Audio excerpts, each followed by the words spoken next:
When we got to the Mint, I parked on the street in front of the casino. Excuse me.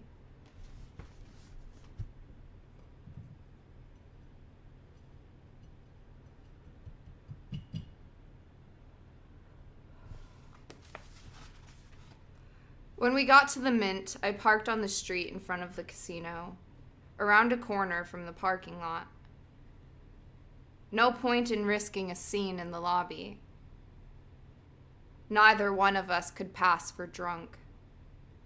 We were both hypertense, extremely menacing vibrations all around us. We hurried through the casino and up the rear escalator.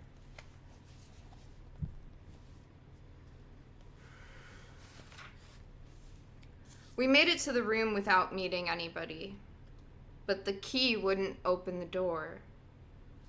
My attorney was struggling desperately with it. "Those bastards have changed the lock on us," he groaned. "They probably searched the room. Jesus, we're finished." Suddenly the door swung open. We hesitated, then hurried inside. No sign of trouble. "Bolt everything," said my attorney. "Use all chains." He was staring at two Mint hotel room keys in his hand. "Where did this one come from?" he said, holding up a key with the number 1221 on it. "That's Lacerda's room," I said. He smiled. "Yeah, that's right. I thought we might need it." "What for?" "Let's go up there and blast him out of bed with the fire hose," he said. "No," I said. "We should leave the poor bastard alone. I get the feeling he's avoiding us for some reason." "Don't kid yourself," he said. "That Portuguese son of a bitch is dangerous. He's watching us like a hawk." He squinted at me. "Have you made a deal with him?" "I talked with him on the phone," I said, "while you were out getting the car washed. He said he was turning in early so we can get out there to the starting line at dawn." My attorney was not listening. He uttered an anguished cry and smacked the wall with both hands. "That dirty bastard," he shouted. "I knew it. He got a hold of my woman." I laughed. "That little blonde groupie with the film crew? You think he sodomized her?" "That's right. Laugh about it," he yelled. "You goddamn honkies are all the same."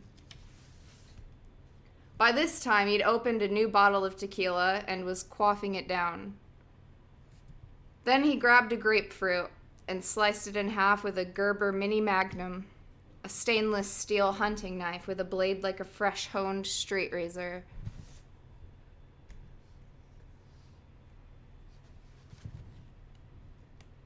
"Where'd you get that knife?" I asked. "Room service sent it up," he said. "I wanted something to cut the limes." "What limes?" "They didn't have any," he said. "They don't grow out here in the desert." He sliced the grapefruit into quarters, then into eighths, then sixteenths. Then he began slashing aimlessly at the residue. I don't know who that is, but it's a drawing. There are pictures in this book.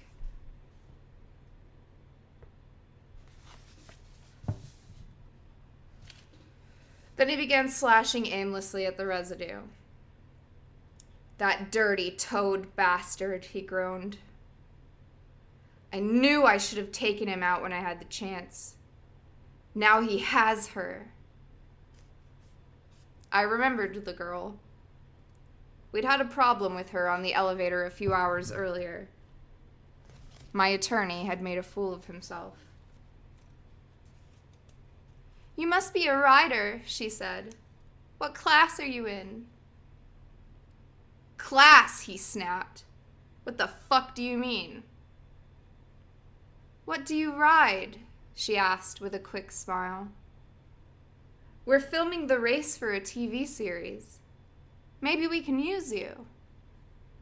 Use me? Mother of God, I thought. Here it comes. The elevator was crowded with race people. It was taking a long time to get from floor to floor. By the time we'd stopped at 3, he was trembling badly. 5 more to go. I ride the big ones, he shouted suddenly. The really big fuckers. I laughed, trying to defuse the situation. The Vincent Black Shadow, I said. We're with the factory team.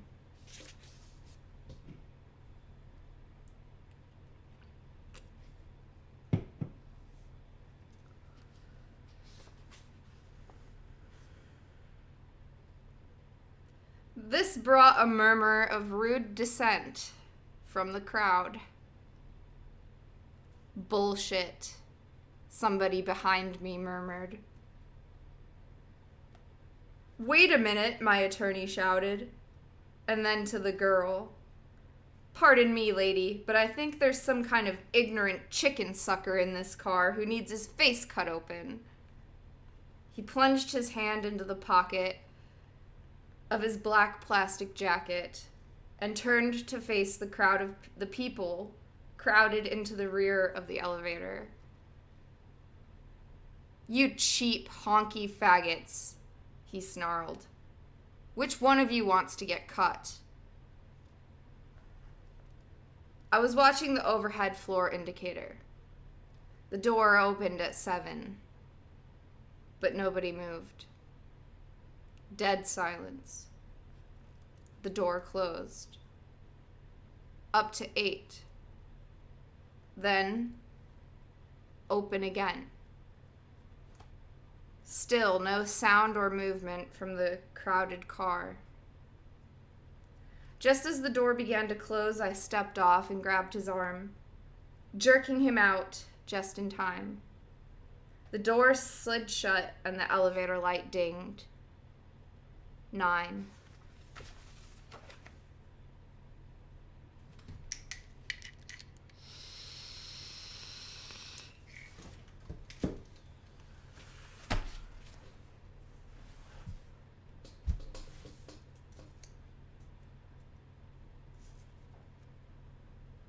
Quick, into the room, I said. Those bastards will have the pigs on us. We ran around the corner to the room. My attorney was laughing wildly. Spooked, he shouted. Did you see that? They were spooked, like rats in a death cage.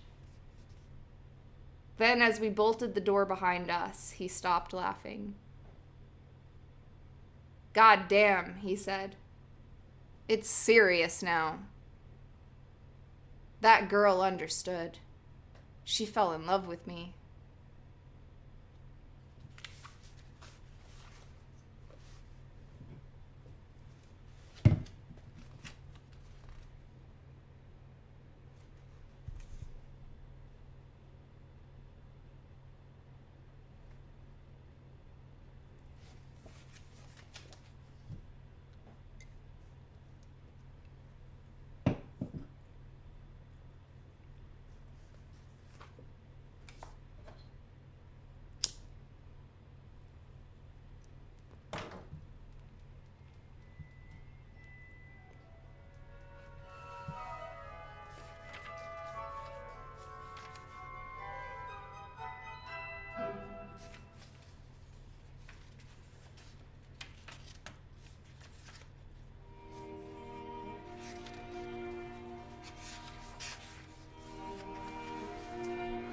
Thank you.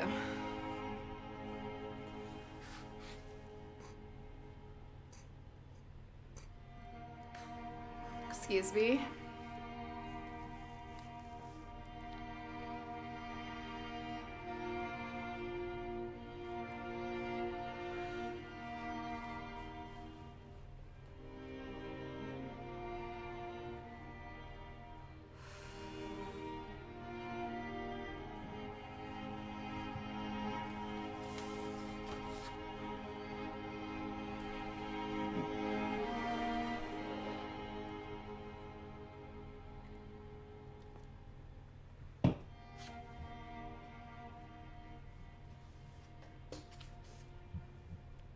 Not many hours later, he was convinced that Lacerda, the so-called photographer, had somehow gotten his hands on the girl.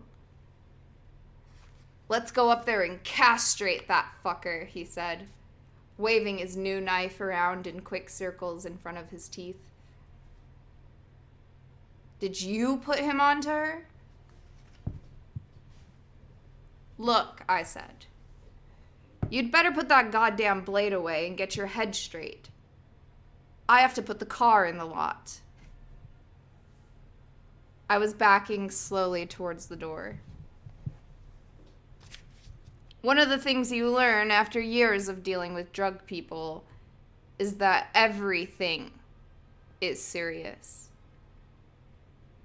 You can turn your back on a person, but never turn your back on a drug. Especially when it's waving a razor-sharp hunting knife in your eyes. "Take a shower," I said. "I'll be back in 20 minutes.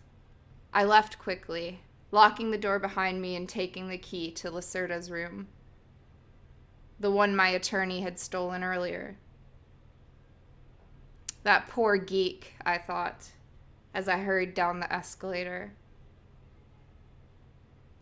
They sent him out here on this perfectly reasonable assignment. Just a few photos of motorcycles and dune buggies racing around the desert.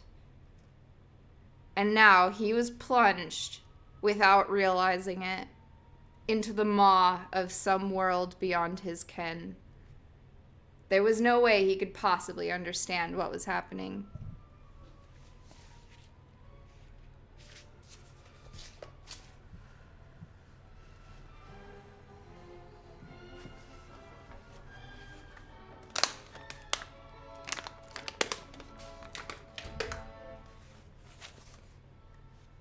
What were we doing out here?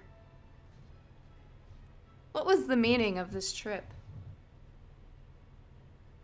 Did I actually have a big red convertible out there on the street? Was I just roaming around these Mint Hotel escalators in a drug frenzy of some kind? Or had I really come out here to Las Vegas to work on a story? I reached in my pocket for a room key. For the room key. 1850, it said. At least that much was real. So my immediate task was to deal with the car and get back to that room. And then hopefully get straight enough to cope with whatever might happen at dawn.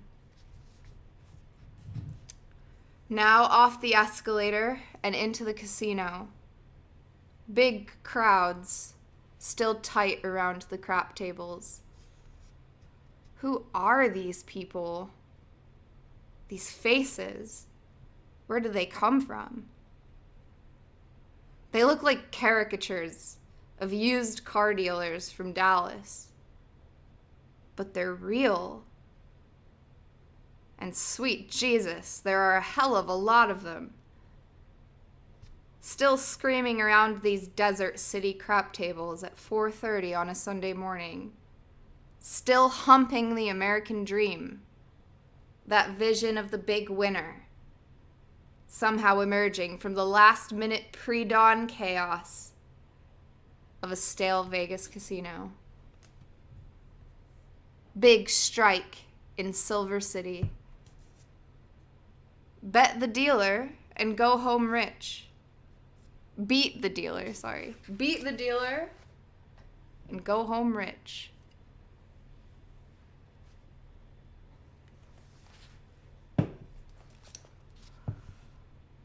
Why not? I stopped at the money wheel and dropped $1 on Thomas Jefferson. A $2 bill. The straight freak ticket. Thinking as always that some idle instinct bet might carry the whole thing off. But no. Just another $2 down the tube. You bastards. No. Calm down. Learn to enjoy losing. The important thing is to cover this story on its own terms. Leave the other stuff to life and look. At least for now. On the way down the on the way down the escalator, I saw the life man twisted feverishly into the telegraph booth, chanting his wisdom into the ear of some horny robot in a cubicle on the other coast. Indeed. Las Vegas at dawn. The racers are still asleep. The dust is still on the desert. $50,000 in prize money slumbers darkly in the office safe at Del Webb's fabulous Mint Hotel in the bright heart of Casino Center. Extreme tension. And our life team is here as always with a sturdy police escort. Pause.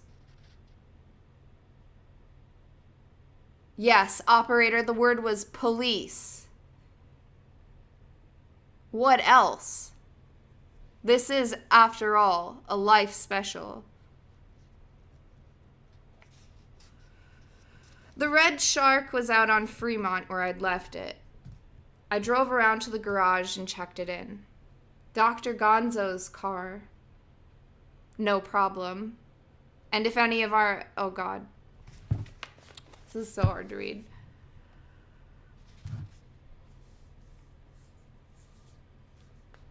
The Red Shark was out on Fremont where I'd left it.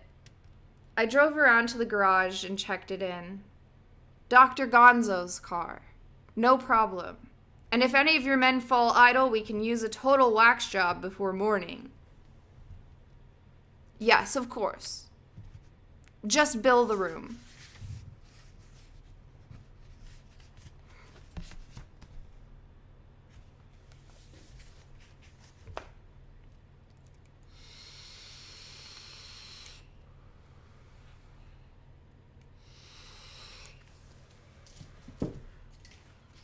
My attorney was in the bathtub when I returned, submerged in green water.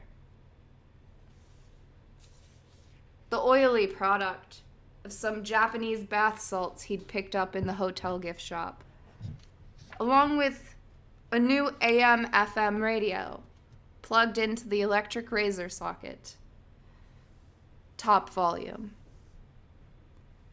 Some gibberish by a thing called Three Dog Night, about a frog named Jeremiah who wanted joy to the world. First Lenin, now this, I thought. Next we'll have Glenn Campbell screaming, "Where have all the flowers gone?"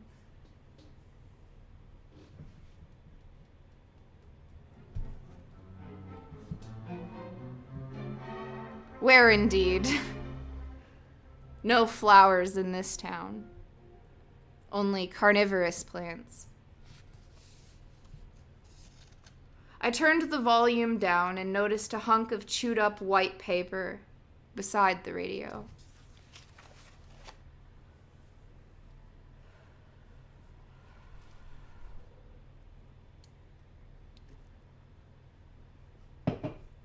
Love you guys too. Thank you. Thank you for listening. I don't know what to say.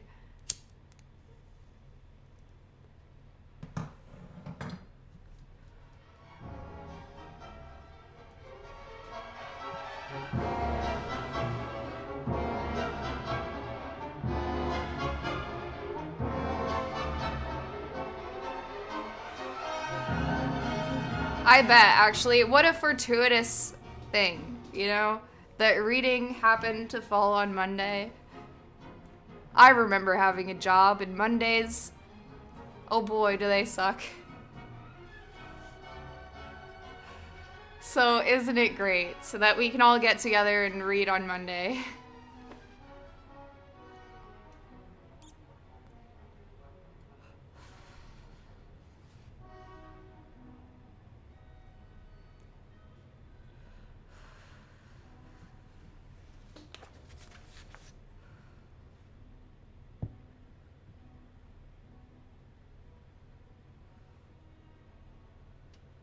I turned the volume down and noticed a hunk of chewed up white paper beside the radio. My attorney seemed not to notice the sound change. He was lost in a fog of green steam. Only half his head was visible above the waterline.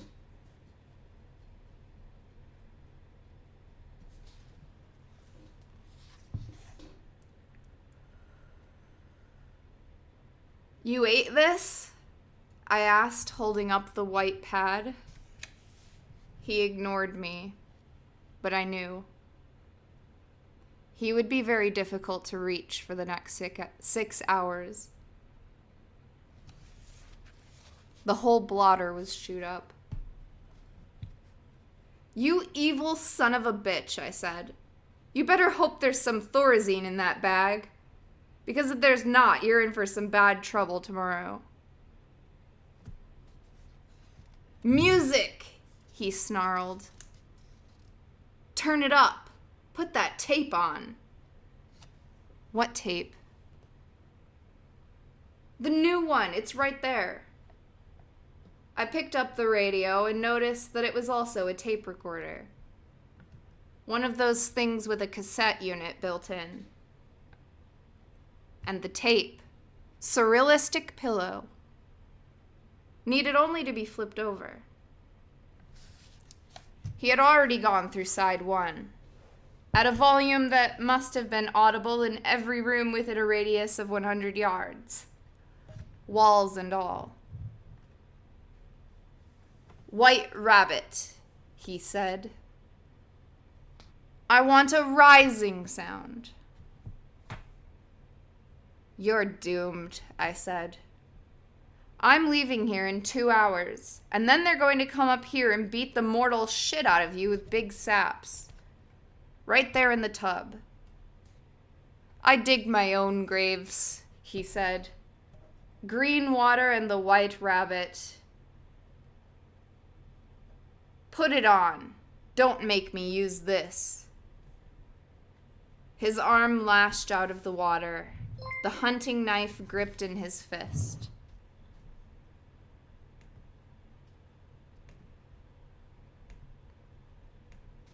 "Thank you."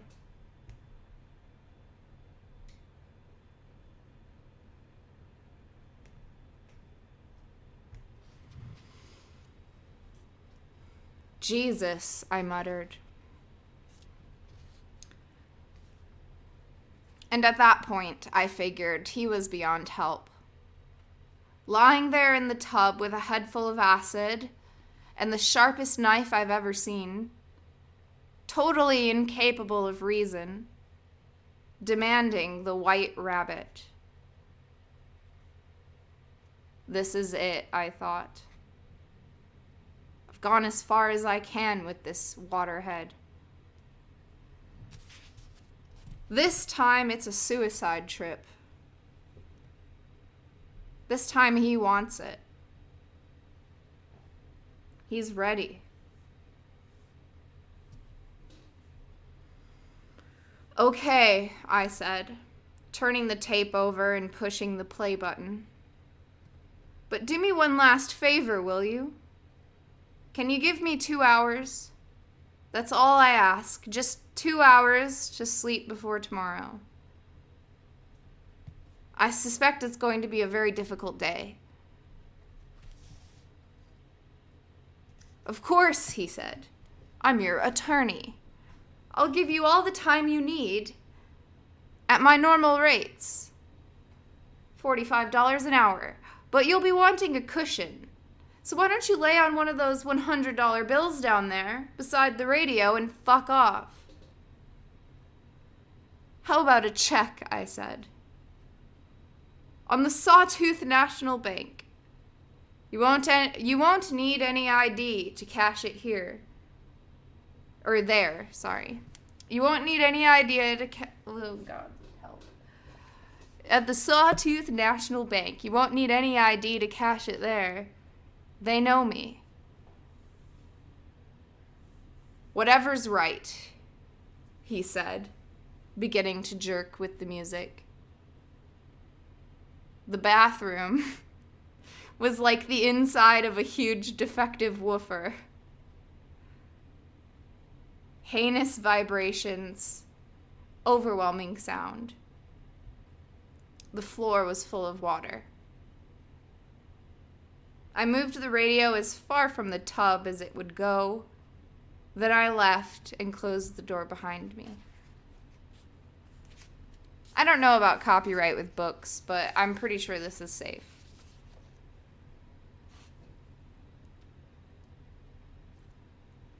"100% guaranteed safety. Don't worry."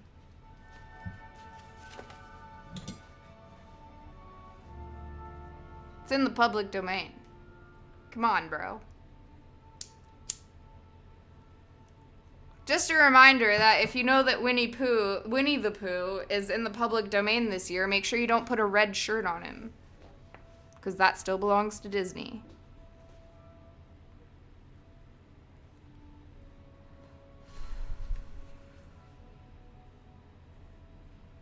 So only draw Winnie the Pooh naked.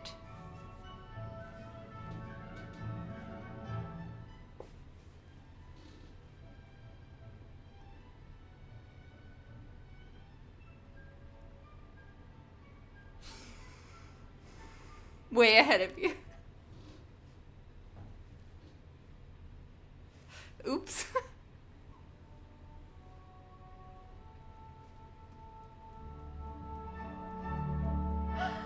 I can't breathe right now. Help. Okay.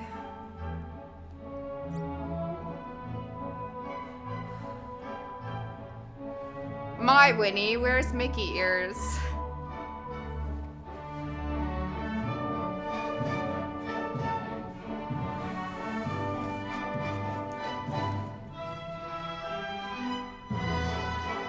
Open the pod bay doors!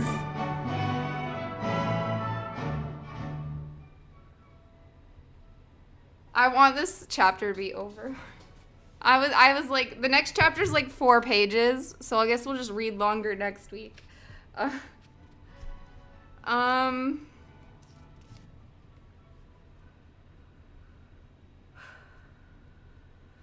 Heinous vibrations, overwhelming sound.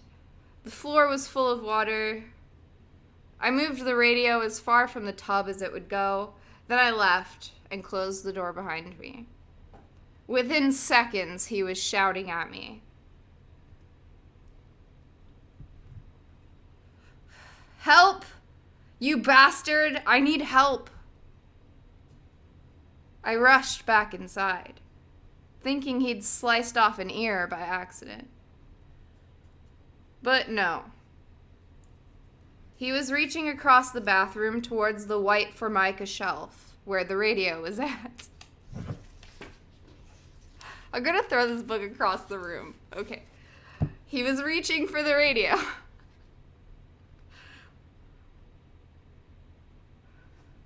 "I want that fucking radio," he snarled.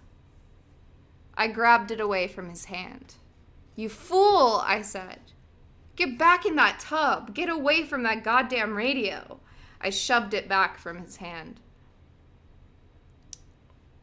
The volume was so far up that it was hard to know what was playing. Unless you knew Surrealistic Pillow, almost note for note. Which I did, at the time. So I knew that White Rabbit had finished. The peak had come and gone. But my attorney, it seemed, had not made it. He wanted more. "Back the tape up," he yelled. "I need it again." His eyes were full of craziness now, unable to focus. He seemed on the verge of some awful psychic orgasm. "Let it roll," he screamed. "Just as high as the fucker can go. And when it comes to that fantastic note where the rabbit bites its own head off, I want you to throw that fucking radio into the tub with me. I stared at him, keeping a firm grip on the radio. Not me, I said finally.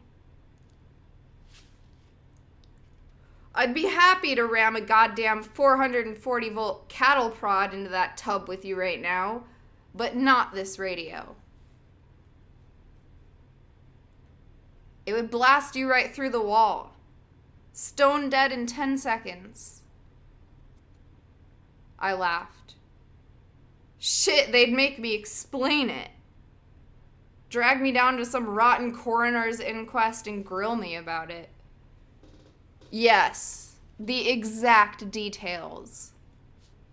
I don't need that. Bullshit, he screamed.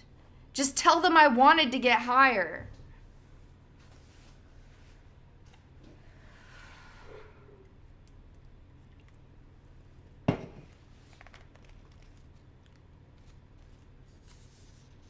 I thought for a moment.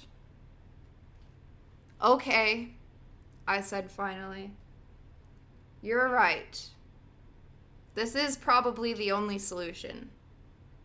I picked up the tape/radio, which was still plugged in, and held it over the tub. Just let me make sure I have it all lined up, I said. You want me to throw this thing into the tub when White Rabbit peaks. Is that it? He fell back in the water and smiled gratefully. Fuck yes, he said. I was beginning to think I was going to have to go out and get one of the goddamn maids to do it. Don't worry, I said. Are you ready? I hit the play button, and White Rabbit started building again. Almost immediately, he began to howl and moan.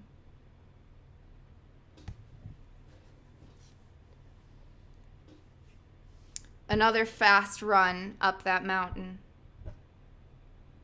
and thinking this time that he would finally get over the top.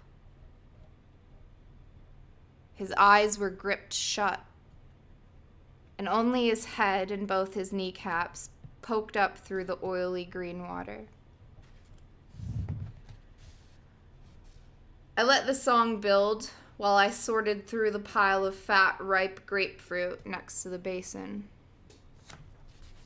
The biggest one of the lot weighed almost 2 pounds.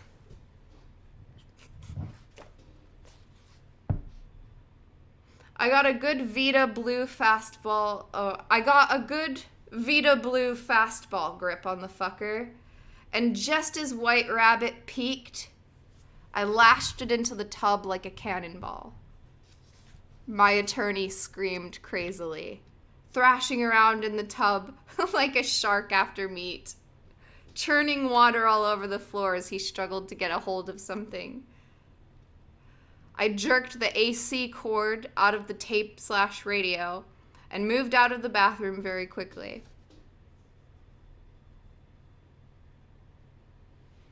The machine kept on playing, but now it was back on its own harmless battery power.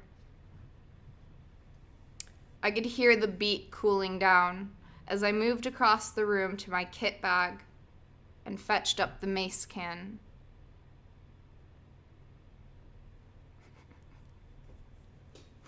Just as my attorney ripped the bathroom door open and started out. His eyes were still unfocused, but he was waving the blade out in front of him, like a man who meant to cut something. Mace, I shouted. You want this? I waved the mace bomb in front of his watery eyes.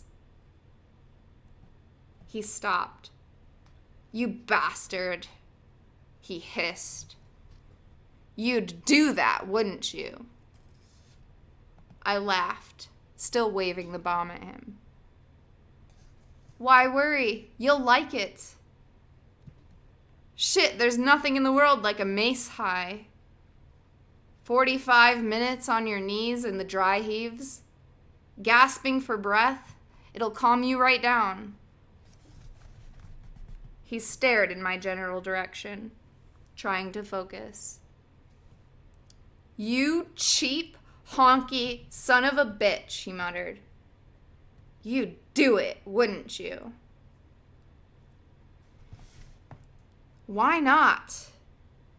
I said. Hell, just a minute ago you were asking me to kill you. And now you want to kill me.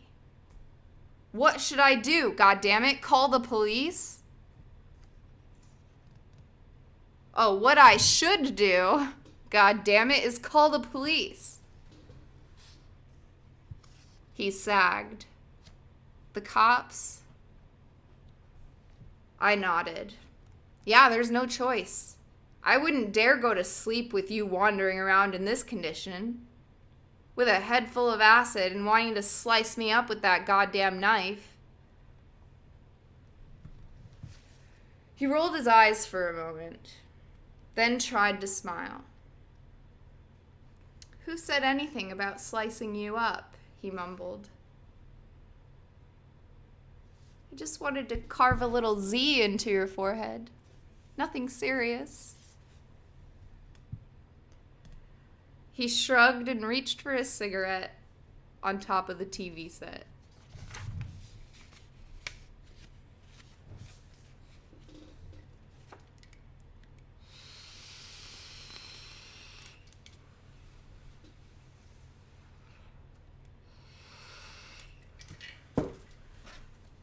I menaced him again with the mace can. Get back in that tub, I said. Eat some Reds and try to calm down. Smoke some grass, shoot some smack. Shit, do whatever you have to do, but let me get some rest. He shrugged and smiled distractedly, as if everything I had said made perfect sense. Hell yes, he said very earnestly. You really need some sleep. You have to work tomorrow. He shook his head sadly and turned back towards the bathroom. God damn it, what a bummer. He waved me off. Try to rest, he said. Don't let me keep you up. I nodded and watched him shuffle back into the bathroom, still holding the blade, but now he seemed unaware of it. The acid had shifted gears on him. The next phase would probably be one of those hellishly intense introspection nightmares. 4 hours of so. Oh God, I'm so close to the end. Okay, hold on. Hell yes, you really need some sleep. You have to work tomorrow. Goddamn, what a bummer. He waved me off. Try to rest, he said. Don't let me keep you up. I nodded and watched him shuffle back into the bathroom, still holding the blade. But now he seemed unaware of it. The acid had shifted gears on him. The next phase would probably be one of those hellishly intense introspection nightmares. 4 hours or so of catatonic despair. But nothing physical. Nothing dangerous. I watched the door close behind him. Then I quietly slid a heavy, sharp-angled chair up against the front of the bathroom knob and put the mace can beside the alarm clock. The room was very quiet. I walked over to the TV set and turned it on to a dead channel. White noise at maximum decibels. A fine sound for sleeping. A powerful, continuous hiss to drown out everything strange. The end of chapter 7. Next is chapter 8. Genius round the world stands hand in hand, and one shock of recognition runs the whole circle round.